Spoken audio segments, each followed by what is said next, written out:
Hello YouTube, this is Dave and YV with Ho Ho Hippity Hop Boo, and welcome to our channel. Say hello, YV. Hello everybody, hope you're having a good Saturday.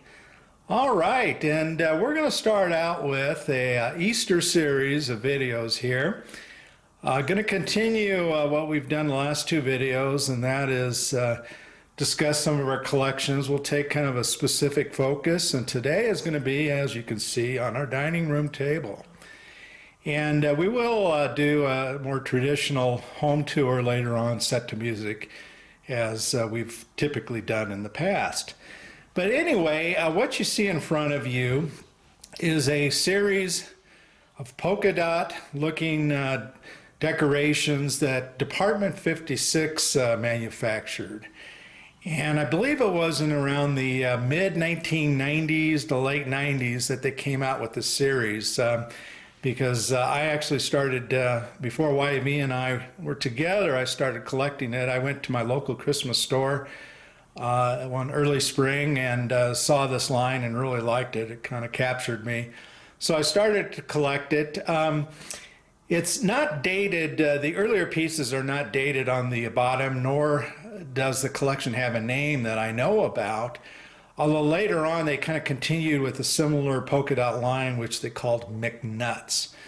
But anyway, so it's long been out of production, but you can easily find it on eBay, especially right now.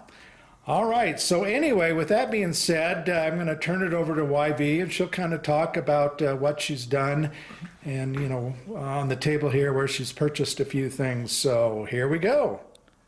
So this year I wanted to do something different with my dining room table. In the past, we've had this collection in our family room up in the cutout area, which we will actually show a different layout this year in a separate video.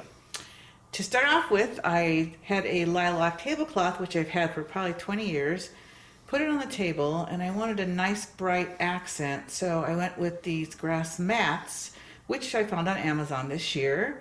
And we've got the table runner as well as 6 extra mats, which I think really show off the colorful, whimsical line that we have in front of you. And certainly it gives a really spring-like look to it.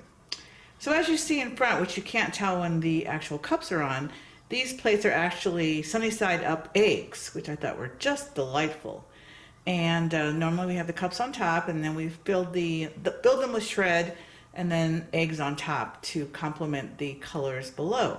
I would add that the polka dot eggs that you see are kind of a paper mache quality, and they were also part of the Department 56 line. As Dave said, he purchased most of these items long before I ever knew him.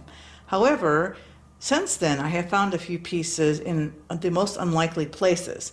For instance, there is a little rabbit, black and white, on the very left with the green bowl that I found at a local antique shop for about $8. Then right next to that is a cookie jar, the rabbit, black and white rabbit, and it's got the egg on top, holding that egg. I found a very exact same one while we were camping up in Leadville at a local flea shop. That one I got for $10. So you just never know what you can find when you're out and about. Yeah, and I think you can find these pieces relatively cheaply. Of course, on eBay, as most of you know, there are some eBay sellers that have a wild idea of what their stuff is worth, but I think it's easily obtainable for a decent price. All right, YV, anything else you wanted to talk about on let's this table? talk about the little taxi at the very right corner over there. Okay. So this cute little taxi you see here on the very right is something I just recently purchased, of all places, on Poshmark. And it is part of the McNuts line of the polka dot. So a newer series, I'm not quite sure when they actually came out, but I thought it was really adorable with that rooster hanging out of the taxi, squawking away. All right, YV, here's a question for you. Of the pieces out on the table, do you have a favorite piece? Oh, that's a hard choice. It would be between the water pitcher and the wheelbarrow, with me leaning towards the water pitcher because it incorporates all the colors that the whole line has. Yeah, it's pretty. I have the same, my top two would be the same. I'm going to go for the wheelbarrow, I guess, just because I think the uniqueness of a wheelbarrow. All right, folks. Well, we're going to do some close-up video for you of the display. And if you wouldn't mind, if you've enjoyed this style of video, please comment and give us a thumbs up, but especially comment. You know, we haven't done this talking style of videos before. And so let me know whether you like this style of video or whether you just simply like the home tours set to music. But as I mentioned, we're planning on doing several of these more specific videos talking about the items, where we got them and what they are, and then we will end the season with a Easter home tour. So I hope you all are doing well and take care. Thanks for stopping by.